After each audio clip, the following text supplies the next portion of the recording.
Few people viewing the prototype of the new Panzer IV in 1936 could have known that they were looking at the machine which, when upgraded in response to the contingencies of war, would become the workhorse of the German army throughout the Second World War. As originally envisaged, the role of the Panzer IV was that of a support tank. It thus played second fiddle to the smaller and lighter Panzer III, which was planned to provide the backbone of the new Panzer divisions being formed in the late 1930s.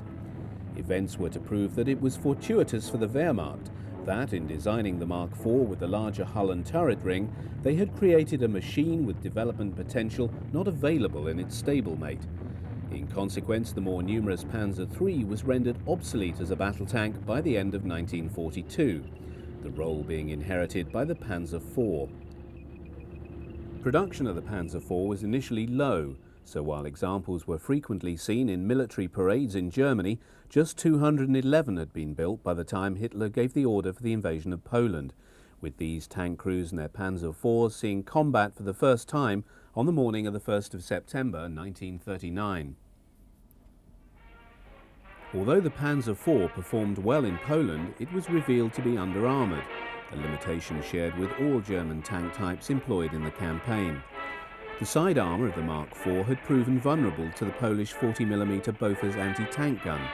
Polish gunners had been inadvertently aided by targeting the Panzers by the German use of high-visibility white and yellow crosses and other tactical markings, which stood out in marked contrast against the overall standard body colour of very dark grey and provided excellent aiming points.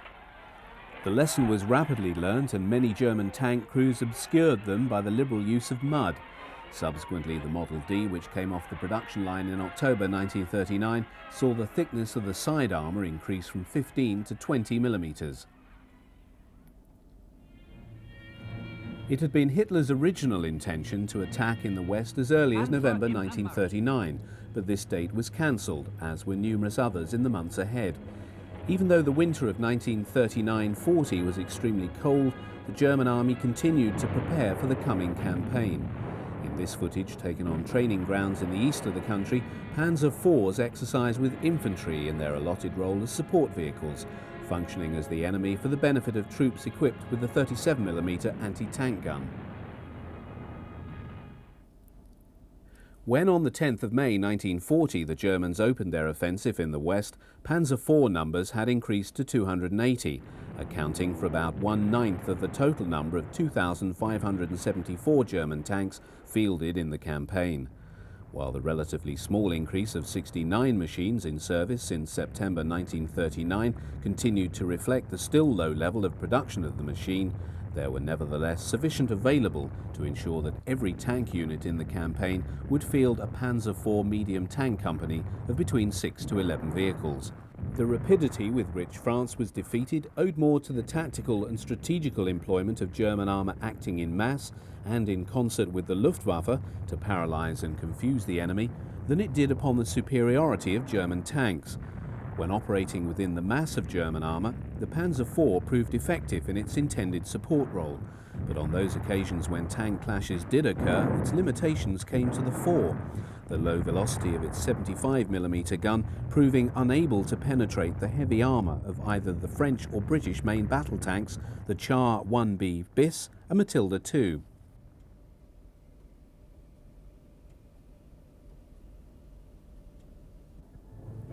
Even as German tank units overhauled their machines in the wake of the French surrender and all eyes turned to the opening of the Luftwaffe's air campaign against Great Britain, Hitler had voiced his intention of attacking the Soviet Union in 1941. Hitler ordered planning for the new campaign on the presumption that the armoured formula used to defeat France could be employed with equal success in the East. Although this campaign must inevitably be greater in scope, no attempt was made to accelerate war output, and especially tank production, in anticipation. Blitzkrieg provided the ideal means for Hitler, who wished to fight war on the cheap and not overstress the German economy. This is mirrored by Panzer IV production, just 322 being produced between July 1940 and May 1941, even though 223 of these comprised the up-armoured and improved Model E. When on June the 22nd, 1941, Hitler unleashed the Wehrmacht against the Soviet Union, the forces involved constituted the greatest land invasion in history. The cutting edge of the German drive eastward was the Panzerwaffe, tasked by Hitler to realize his primary requirement that the Red Army be destroyed in a rapid campaign in western Russia before it could retreat into the depths of the country.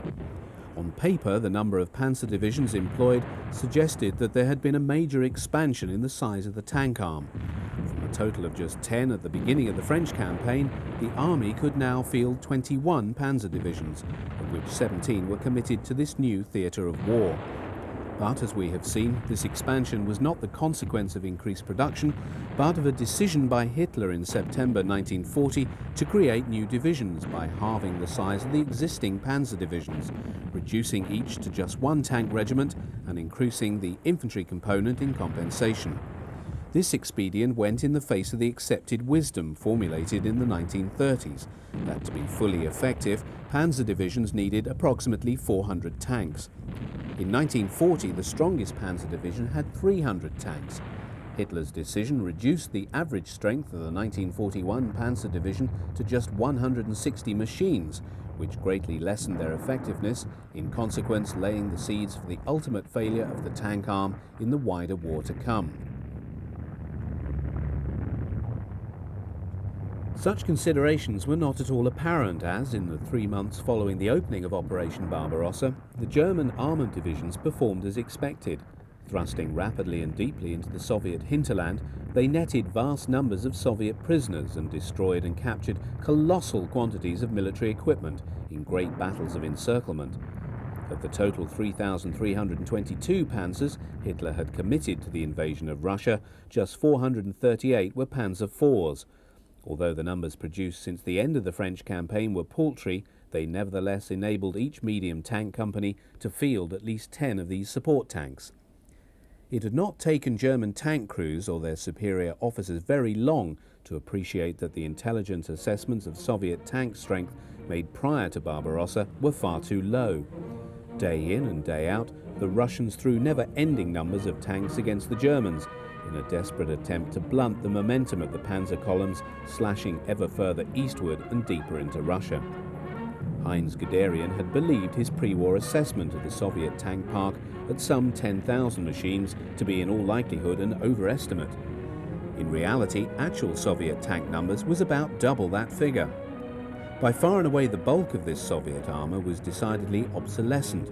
The now shattered and hulked T-26s, T-28s and T-38s and tanks of the BT series that littered the roads, ditches and fields along the routes of the German advance provided mute testimony to the effectiveness of the guns of the panzers in penetrating the very weak armour protection of these machines.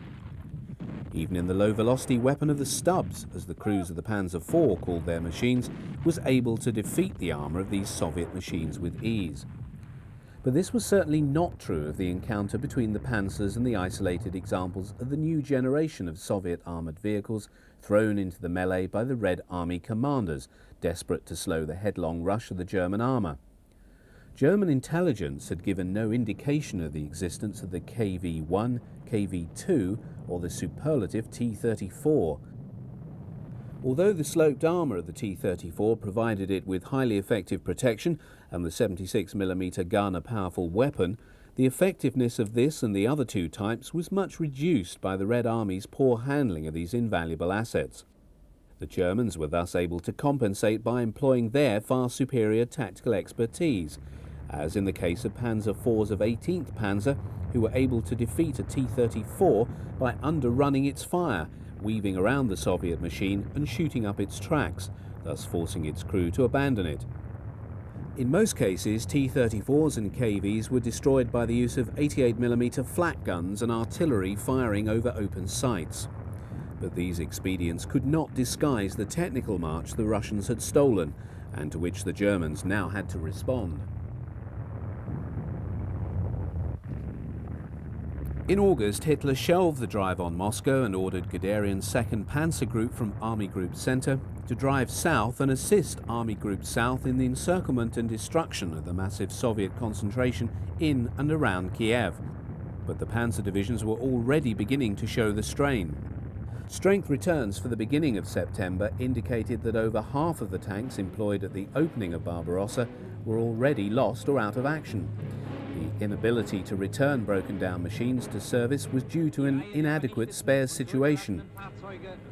This matter was compounded by Hitler's refusal to sanction release of new-build tanks as replacements, preferring to hold them back to be used in the new Panzer divisions being raised in Germany.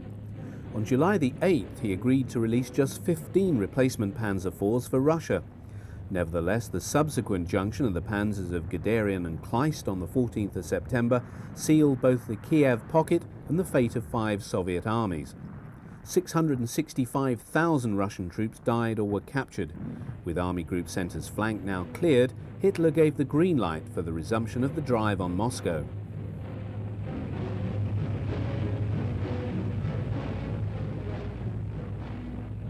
Even as the Kiev operation was concluding, far to the north German forces closed on the environs of Leningrad. The drive through the Baltic states by the 2 Panzer Corps provided for Army Group North had by the end of the first week of September found them poised to take the city. Hitler, however, had decided that it was not to be stormed but placed under siege. On the 12th of September, General Reinhardt received orders that his Panzer Corps was being pulled out of the line for re-employment elsewhere. The news caused consternation, as the decision just could not be understood. The panzers of Reinhardt Corps were entrained southward to join the assembling panzer concentrations in and around Smolensk. They were to participate in Operation Typhoon, the great offensive to capture Moscow and end the Russian campaign before the onset of winter. Around Leningrad, German artillery was sighted to initiate a barrage and a siege that was subsequently to last 900 days and lead to the death of 1.5 million Soviet soldiers and citizens.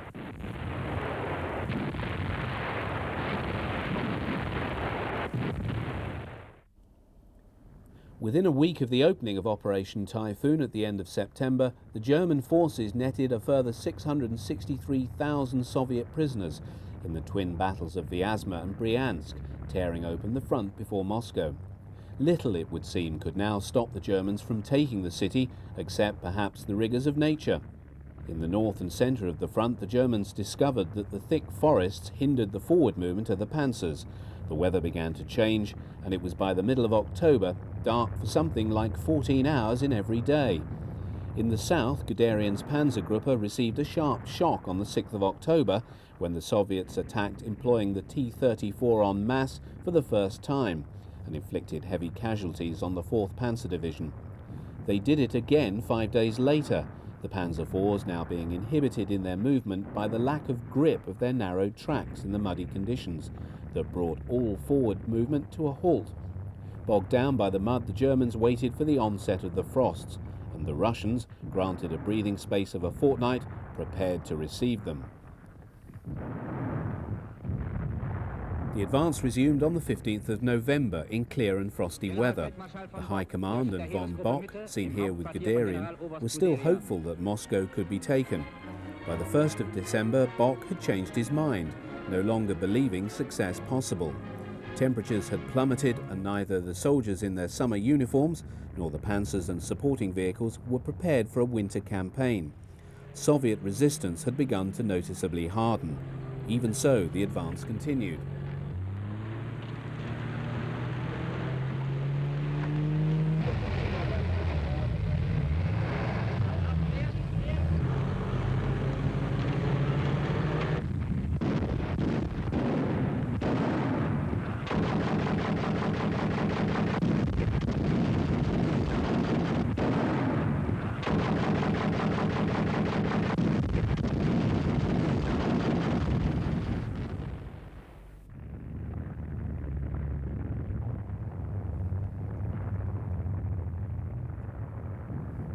As the temperatures began to plummet, frostbite cases among the infantry began to grow alarmingly. The tanks froze up overnight, guns could not fire as sights froze up. It was becoming very apparent that the German forces were close to the end of their tether.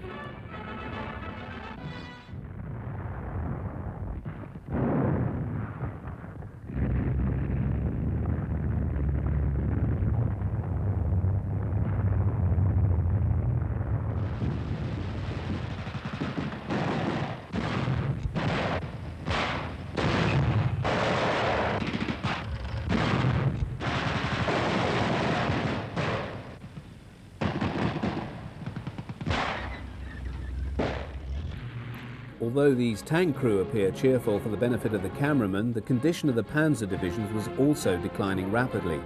Although one last effort was being made, the prospect of seizing Moscow was rapidly fading, especially as it was becoming apparent that among the reinforcements flowing into the line before Moscow were units from Siberia.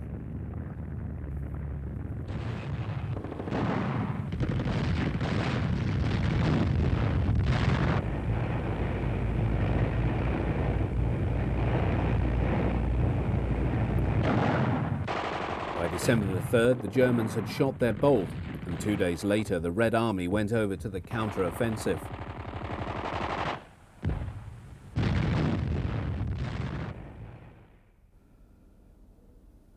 On the 15th of February 1941, the tanks and other vehicles of the newly arrived Afrika Korps under General Erwin Rommel paraded through the streets of Tripoli before driving off into the desert to open up the campaign to tip the British out of Cyrenaica.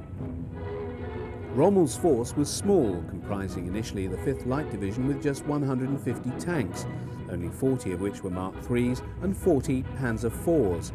These were D and E models and were serving with the 5th and 8th Panzer regiments and issued with special tropical equipment, which included an air filter and larger radiator carried above the engine deck and protected by an armoured cover.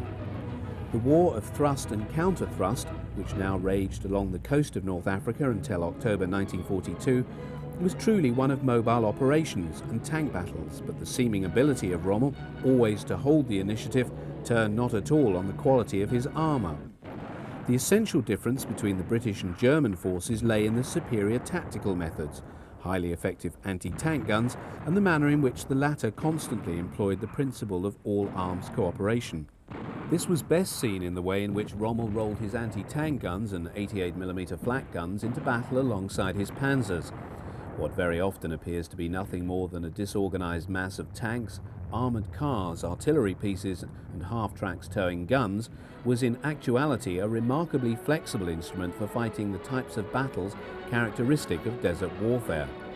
Training honed by experience allowed guns to be rapidly emplaced and employed to support a tank attack, or the panzers would deliberately hold back and allow the gun line of 50mm anti-tank guns and 88mm flaks to take on the approaching British armour before launching their own armoured riposte. In such operations, the Panzer IV had no intrinsic advantage, being just one mobile element in the machine. For Rommel, North Africa was the theatre of operations where the war took on its most modern shape. Here were fully motorised formations for whose employment the flat desert, free of obstructions, offered hitherto unforeseen possibilities. Here only could the principles of motorised and tank warfare, as they'd been taught before 1939, be fully applied, and what was more important, developed.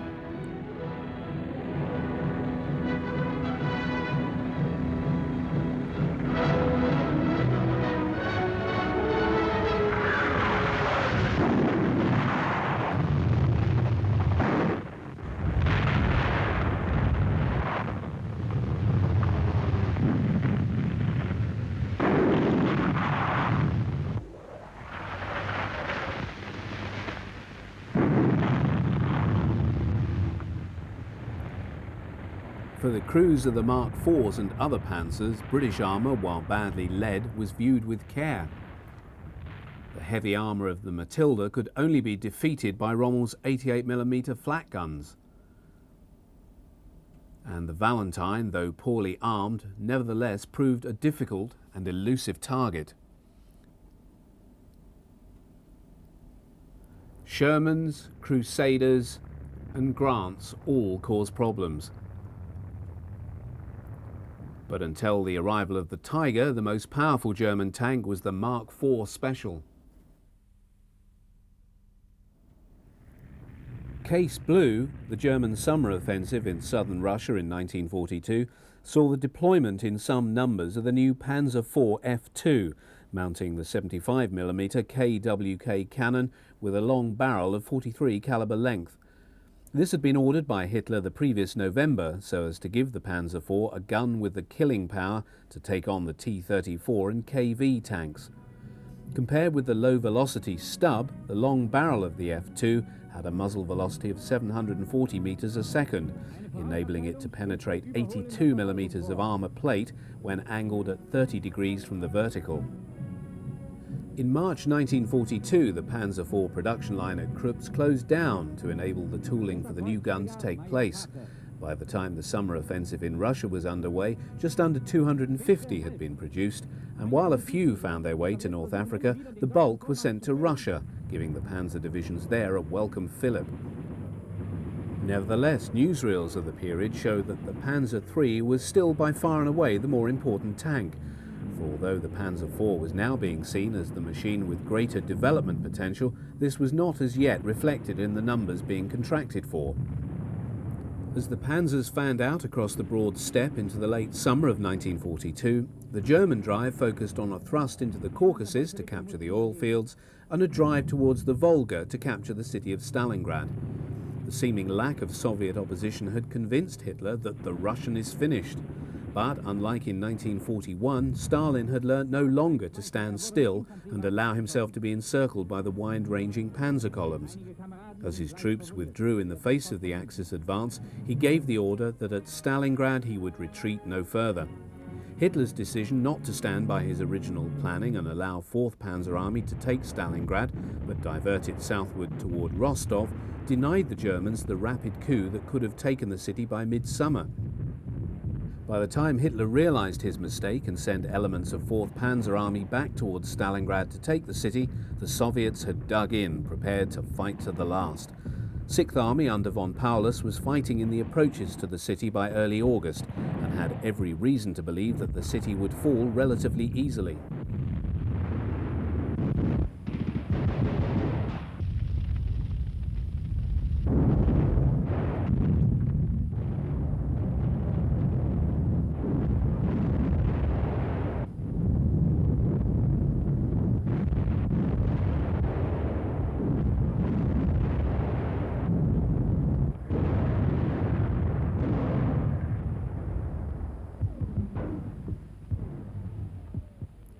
Elements of 4th Panzer Army, including these Panzer IV F2s from the 24th Panzer Division, found themselves fighting in the southern outskirts of the city. As Soviet resistance increased markedly, the Germans were forced by circumstance into using their invaluable armor in supporting their infantry in street battles, a form of fighting in which the Soviets were past masters and which tanks were totally unsuited for. As the fighting dragged on endlessly into the autumn, the seeds of German disaster at Stalingrad had truly been sown.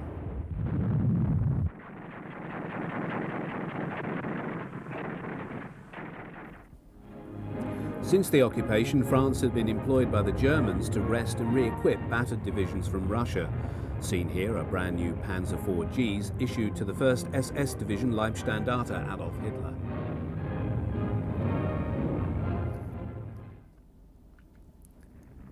As part of his wide-ranging plan to destroy the whole of the German Southern Army Group, Stalin unleashed a series of other offensives in the wake of his encirclement of the 6th Army.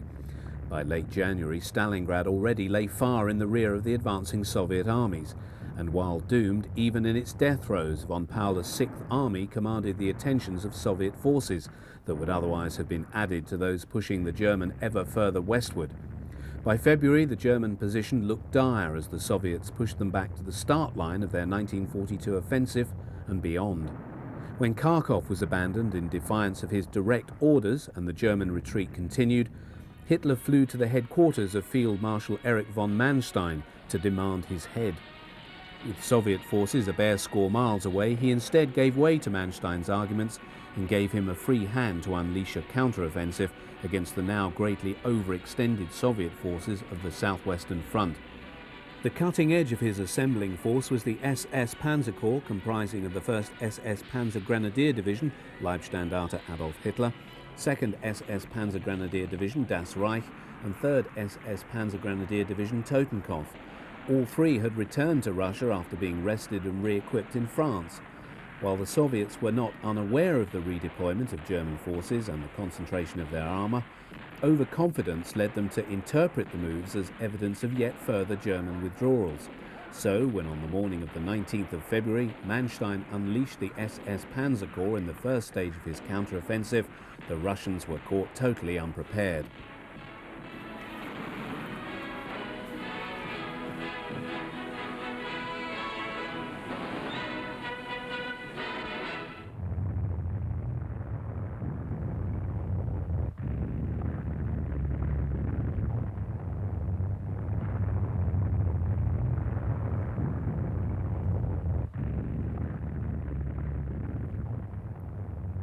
Most noticeable in this footage is the shift in the makeup of the tank battalions employed by the SS to the Panzer IV in preference to the Panzer III.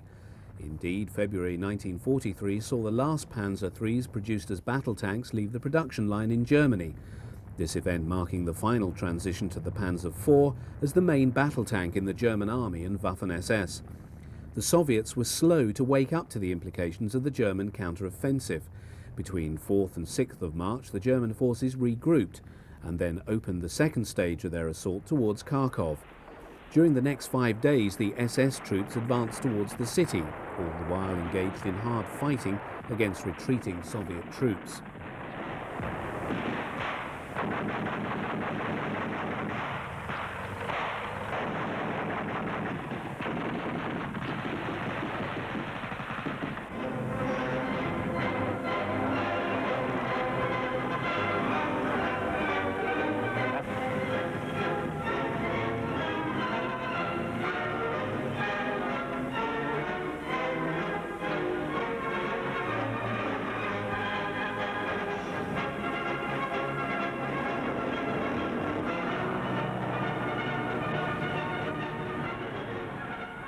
Following a rapid thaw which threatened to bring the offensive to a halt, the return of freezing temperatures allowed the advance to continue.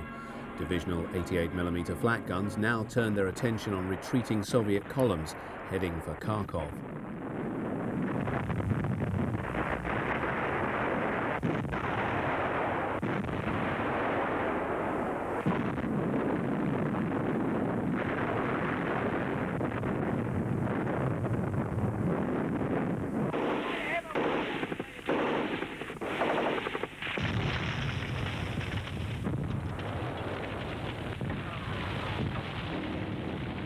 On the afternoon of the 10th of March, the SS troops entered the outskirts of the city. Over the next few days, savage fighting occurred. Soviet troops, always at their best in such conditions, fought for every house and street, extracting a high price in casualties from the German attackers.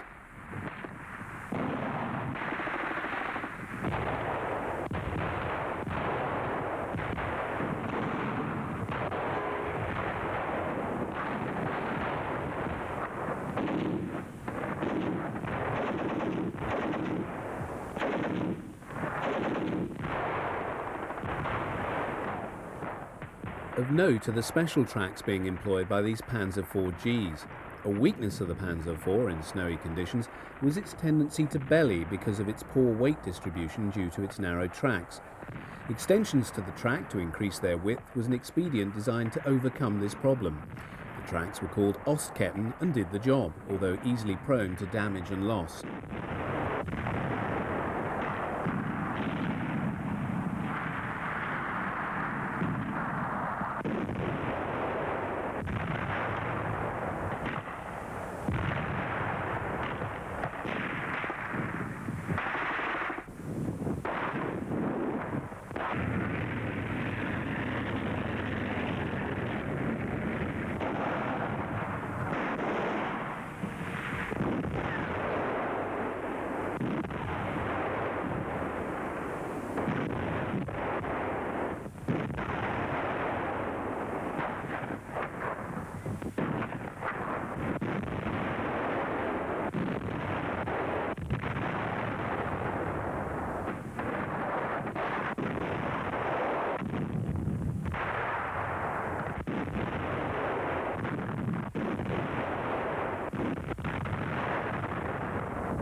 It took 5 days of savage fighting for the SS troops to finally clear the city, the last remaining Soviet soldiers holding out in the tractor factory. A further advance by the armour north beyond Kharkov seized the town of Belgorod, but with the coming of the thaw, all further operations came to a halt in the face of general mud.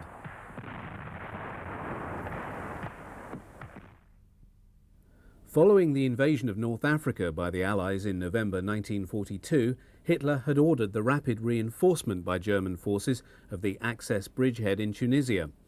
Forces denied to Rommel, even now in full retreat westward towards Tunisia, and which may have turned the scales in the earlier desert battles, now poured into the bridgehead, including large numbers of tanks to form 5th Panzer Army. These Panzer IVGs, belonging to the 10th Panzer Division, were employed in the offensive codenamed Operation Spring Breeze, launched on the 14th of February 1943 against the Americans in Sidi Bouzid.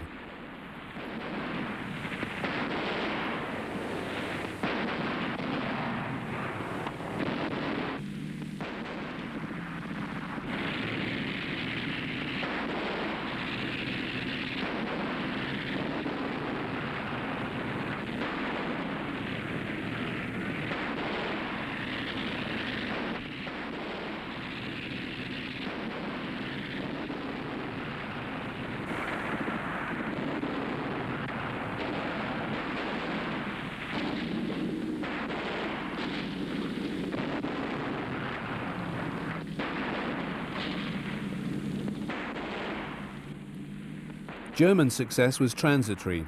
The Tunisian bridgehead could not be sustained in the face of overwhelming Allied control of the air and sea lanes. By May, the Axis position had collapsed. Following the appointment of General Heinz Guderian as Inspector General of Panzer Troops in February 1943, with the brief from Hitler to completely rebuild the tank arm, his first concern was to scotch the notion advocated by certain ill-informed but influential high command generals to terminate Panzer IV production in favour of the new Tiger and Panther tanks. Such a move, he correctly observed, would have led to the early demise of the German army. In early 1943, the Panzer IV was the only tried and tested tank in production in Germany, and was therefore the only candidate that could function as the mainstay of the Panzerwaffe. He also stressed the need for its production to actually be increased during the years 1944-45, so as to serve his expansion plans for the tank arm. In this, he was ably served by Albert Speer, Reich Minister for Armaments and War Production, who'd been specifically charged by Hitler in January 43 to increase tank production even at the expense of other branches of the war industry. Speer had been working ever since his appointment the previous year to mobilise the slack in the German economy and increase war production by substantial margins. Frequent meetings of the sort seen in this footage was one of the means whereby he communicated targets and priorities. His task was not easy given the Byzantine nature of the Nazi system. Nevertheless, figures for the output of the Panzer IV give some idea of the strides that were being made. Whereas in January 41, 31 were produced. 1 year later, output had only risen to 58. But in January 1943, with the firms of Vomag, Nibelungenwerk, as well as the original company of Krupp-Gruson involved in the programme, production had risen to 168. In June and immediately preceding the offensive at Kursk, the numbers produced had risen yet again to 272. Output continued to climb and reached its peak in February 1945, when 485 Panzer IVs left the factories. In April 1943, the first Panzer IV Model H left the factories.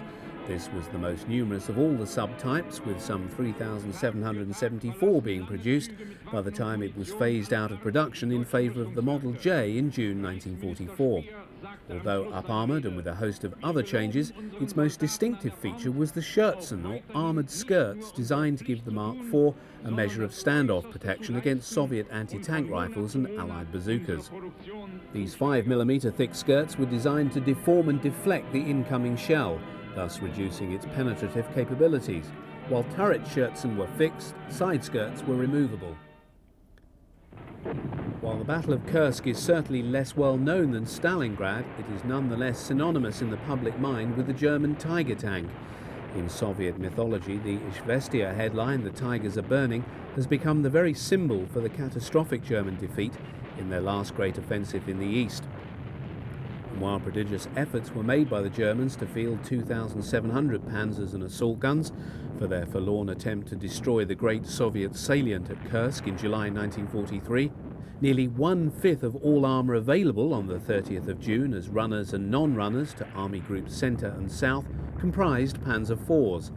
These 680 Panzer IVs included a small number of surviving stubs, with the bulk being made up of Fs2s and early model Gs with the L43 cannon, and later model Gs and Hs with the L48 cannon. Nearly as many Panzer IIIs of all marks served in the offensive. But whereas Kursk represents the swan song of the career of the Panzer III as a battle tank, for it was no longer in production by June 1943, and the heavy losses in this battle led to it become a wasting asset. Thereafter, the numbers of Panzer IVs employed in Operation Citadel marks the point where the type has emerged to replace the very tank it was originally designed to support, as the principal armoured fighting vehicle of the Panzer divisions. Following the appalling German tank losses at Kursk, which included many Panzer IVs, Guderian was later to observe that the armoured formations reformed and re-equipped with so much effort had lost heavily both in men and equipment and would now be unemployable for a long time to come. Kursk holds a significant place in Soviet accounts as the battle which broke the back of the Panzerwaffe in the east.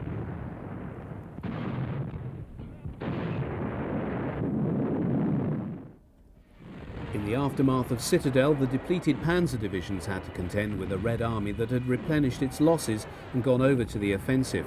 In this sequence, Panzer IVs of the SS Panzergrenadier Division Das Reich go into action in order to defeat a Soviet offensive on the Mias front, designed to unhinge the German position to the south of Kharkov. While German success here gained a temporary respite, it could not alter the wider picture, and from the late summer of 1943, the Germans were in full retreat.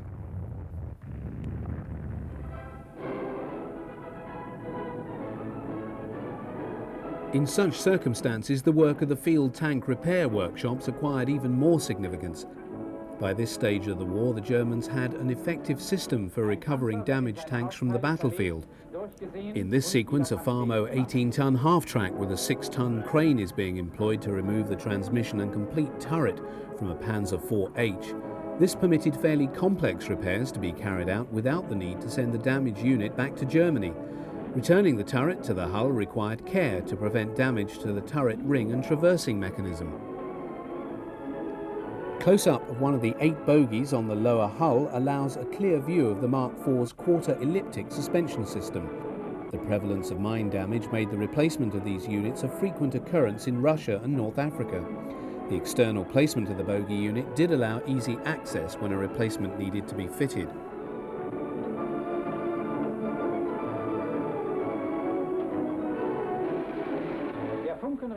Underhull welding and an overhaul of the cooling fans on the engine deck precedes a final spray of the Panzer with the dark yellow colour used as a base coat on all Panzers from February 1943. The spray here is quite random, and the overhauled Panzer reveals a paint finish in which the contrasting olive green and red brown have been added to the vehicle with broad strokes from the large brushes.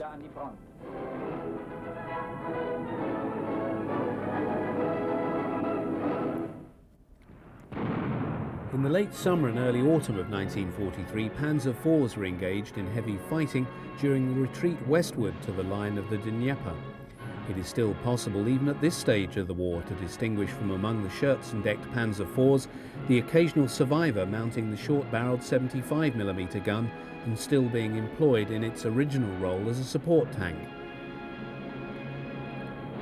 Unlike their commanders, Panzer drivers rarely gained the limelight of publicity.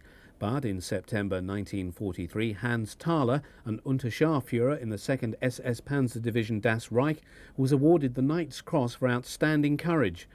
Having destroyed 3 T-34s, his own tank was hit. Although his tank commander ordered the crew to bail out, Thaler remained and, under fire, jury-rigged the steering and got the Mark IV-G underway. In the following 30 minutes, his Panzer dispatched a further 7 Soviet tanks.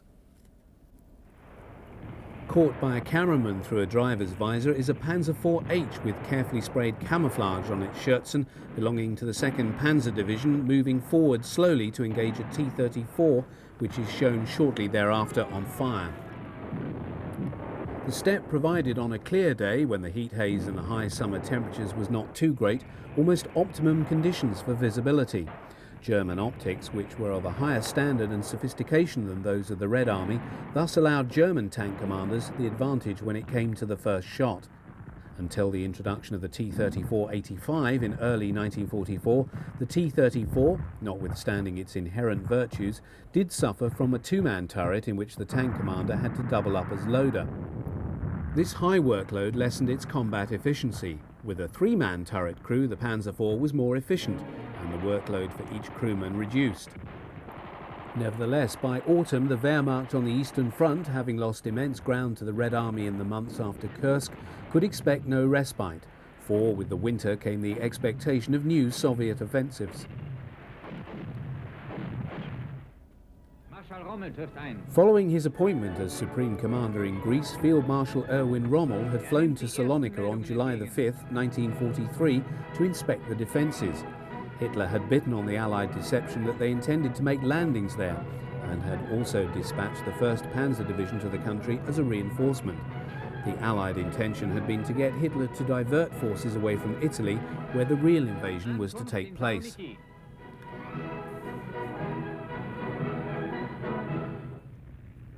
The Panzer IVs in this sequence are all late Model Gs and are finished in overall dark yellow. Each carries the 6 smoke grenade tubes found on this model. It's not surprising that the crews look relieved to get into the sea. With outside temperatures in the high 90s, the interior temperature for the crew of 5 was in excess of 100 degrees. Assuming that it was only a matter of time before Italy sought peace terms from the Allies, Hitler laid contingency plans for the occupation of the country. Following the announcement on the 8th of September, the code word Axis was flashed to Field Marshals Rommel and Kesselring, who dispatched forces into northern Italy by way of the Brenner Pass and the rail system. While the newsreel implied that the progress of the Army and SS troops into Italy was warmly supported by the natives, the arrival of such a large body of German troops must mean that Italy itself would now become a theatre of war, as the Germans contested the Allied landings and their subsequent advance up the peninsula.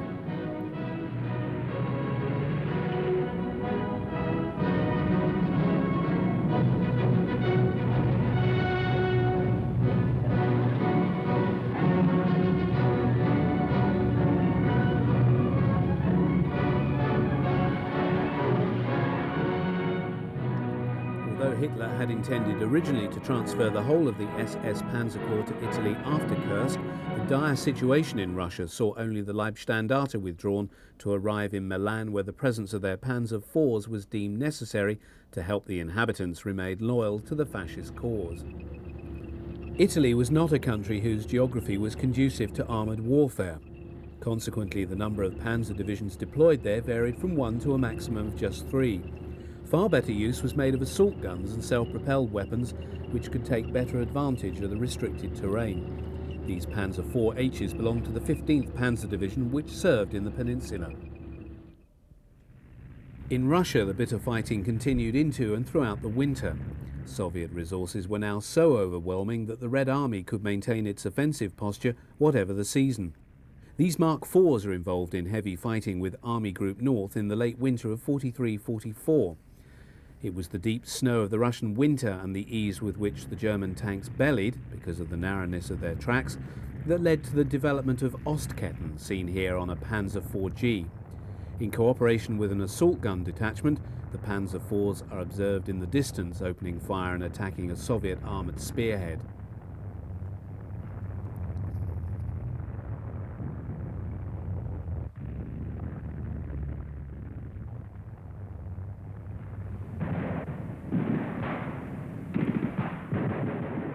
An observer is seen to be calling an artillery position from where a battery of 150mm guns opens fire on the distant Russians. The military disasters and bad news from the Eastern Front during the winter of 1943-44 is reflected in the paucity of film to be found on the newsreels, so that when an operational victory was secured, much was made of it. Such was the occasion when cameramen took part in the armoured assault that led to the breakthrough into the town of Kovel in the northern Ukraine, where a battle group under the command of SS Gruppenführer Herbert Giller had been encircled by the Soviets in mid-March 1944. Although a small detachment of Panthers from SS Viking had broken through to strengthen the garrison some days earlier, the main relief attack did not go in until the beginning of April. Elements of 4th Panzer Division under the command of Oberst Hoffmann and units from SS Viking broke through to the town via the road running from Brest-Litovsk. Among the Soviet armour destroyed were a number of Lend-Leased M4A2 Shermans that begin to appear in ever-increasing numbers on German footage from this front during 1944. Ad hoc armoured battle groups composed of tanks and self-propelled weapons from mixed units were a frequent response to contingencies on the Eastern Front, where Soviet armoured breakthroughs along the overstretched German lines required prompt action of a sort that could be given only by mobile troops.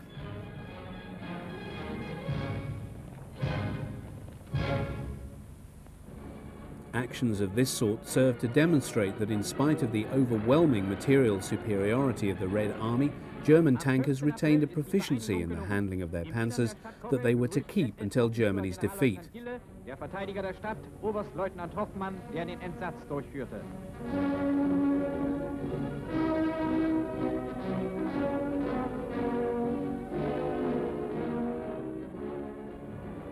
Troops of the Hungarian army no longer played a frontline role on the Eastern Front in early 1944, their activities being confined to the rear areas, albeit under German command. Nevertheless, Goebbels' propaganda department still went out of its way to depict the relationship between the two states as strong and based upon a firm and continuing commitment to the anti-Bolshevik crusade. When opportunity provided itself, they would film examples of such for the German cinema audiences, as in this case where an honour guard provided by a Panzer IV unit has been drawn up to enable a formal presentation of the Iron Cross to be made to 2 Hungarian officers. The Panzer IVs are late model H's and carry the Zimmerit anti-magnetic mine pace on their vertical surfaces.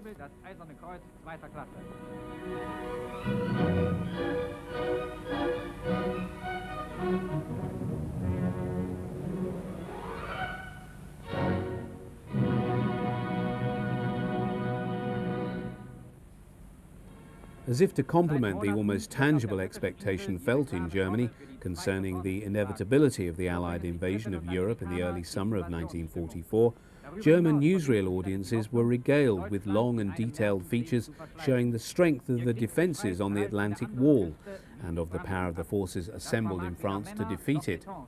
Most of the static defences containing the heavy gun batteries, whilst outwardly impressive, were emplaced along the Pas de Calais and in the sector of the German 15th Army, which extended from Belgium to the River Somme, and within which most senior German officers believed the landings would take place. A masterful Allied deception plan, which reinforced the Germans in this conviction, continued throughout June and into July, and led many to believe that the landings in Normandy were but the prelude to the main ones to come in that sector. As part of his massive programme of building shore defences, Rommel even went so far as to open the dikes and flood the coastal strip in Holland. German armoured strength was always recognised as being the key to defeating the Allied landings. On the 1st of June, no fewer than 700 Panzer IVs were on strength in France. The Panzer units, as well as the infantry, were exercised in the period before the storm broke so as to hone up their fighting skills. But the resources available to the Germans were at best too thinly spread and in many cases in the wrong place.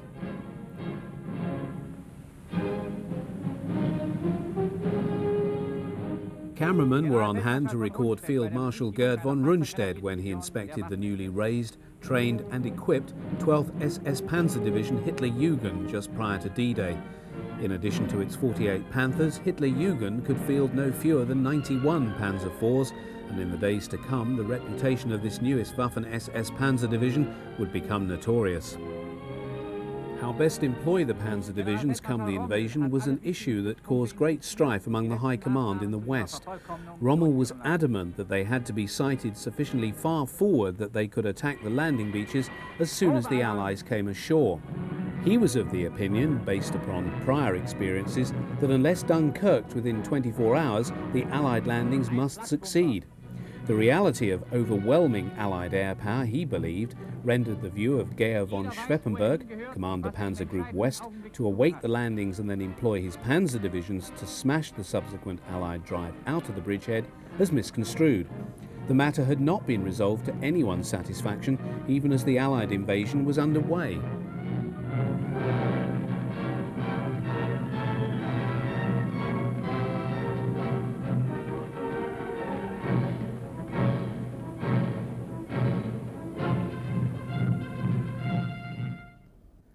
When finally they did come on June the 6th, 1944, the German forces in northern France were caught totally unprepared. With Rommel away in Germany, any hope of the rapid release of panzer divisions to assail the Allied landing beaches within hours of their coming ashore came to naught. Although there was an ineffectual attack by 21st Panzer on the 6th, it was only on the following day, when 12th SS Panzer arrived on the scene, that a determined attack was launched by the Germans. Only the Panzer IV Battalion had arrived at Caen during the night of 6th, 7th of June, the Panther Battalion being delayed due to the ever-present attentions of Allied aircraft. Nevertheless, the decision was made to go ahead and attack.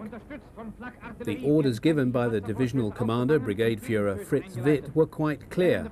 The Panzer IV Battalion was to attack the enemy along the line of the Caen-Luc-sur-Mer railway line and drive him into the sea. Although the attack was scheduled for 1600 hours, the Germans were preempted by the advance of the Canadian 3rd Division towards Caen, where they'd been tasked with seizing and holding the airfield. 4 Mark IVs on reconnaissance were intercepted by Shermans, and 3 of the German tanks rapidly knocked out.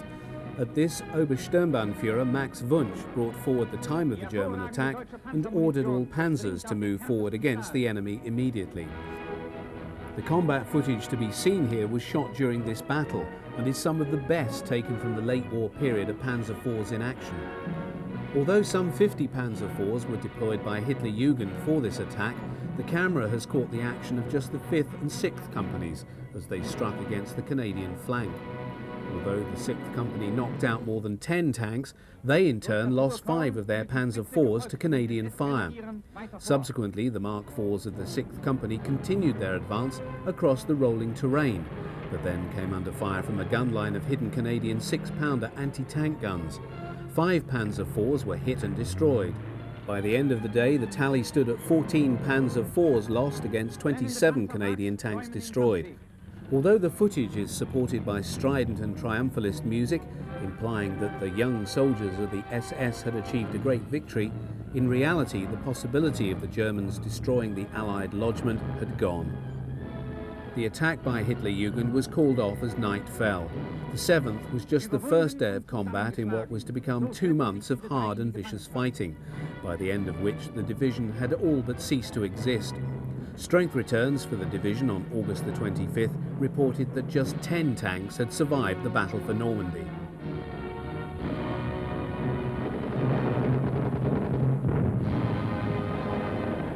In den kleinen Küstenorten toben erbitterte Straßenkämpfe. Footage of Panzer IVs in action in the Normandy campaign is very limited, surprising given that it was the most numerous German tank to see action there. Very few panzers survived the Normandy campaign. Major losses of Panzer IVs on the eastern and western fronts in the latter part of 1944 saw a massive drop in the numbers available for combat. This is mirrored in the numbers employed in the Battle of the Bulge. Although Hitler had ordered the careful husbanding of panzer strength in preparation for Operation Autumn Mist, only 259 were available out of a total armoured strength of nearly 1,750 tanks and assault guns committed to the offensive. Even though 1,110 Mark IVs had been built from October through to December, the answer lies in an average monthly loss rate of panzers at this stage of the war of nearly 700 machines per month. The Panzer IV was not only the most numerous German tank at this stage of the war, it was also the most vulnerable. These twin factors providing the most likely explanation for the relative decline in the availability of the Panzer Mark IV. By the late summer of 1944, the Red Army had virtually destroyed Army Group Centre and reached the borders of Poland. Panzer IVs lined up along one side of the road are now moving forward to join combat with the enemy.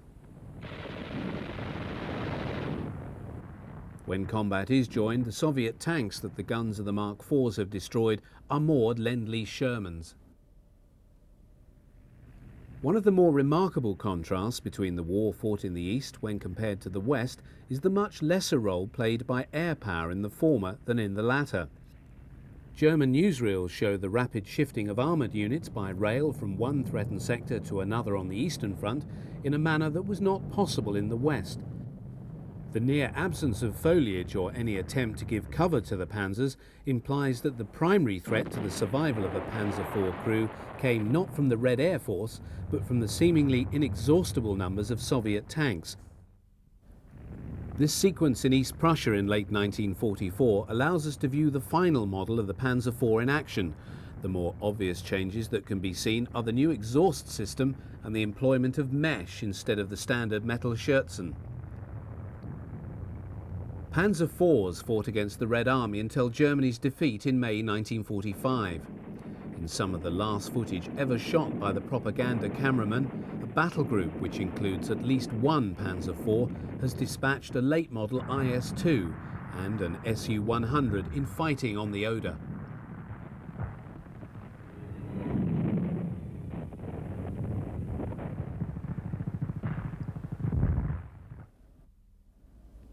The battle history of the Panzer IV, the only tank to have remained in service and production for the duration of the Second World War, did not, however, end with it. The final shots ever fired by Panzer IVs were those in service with the Syrian army and employed by them to fire on Israeli settlements from positions atop the Golan Heights in the mid-1960s. Their final reckoning came in June 1967 when the Israeli army stormed the heights and captured them. Some stand there still, in mute testimony to the 7,350 Panzer IVs of all versions built between 1938 and 1945.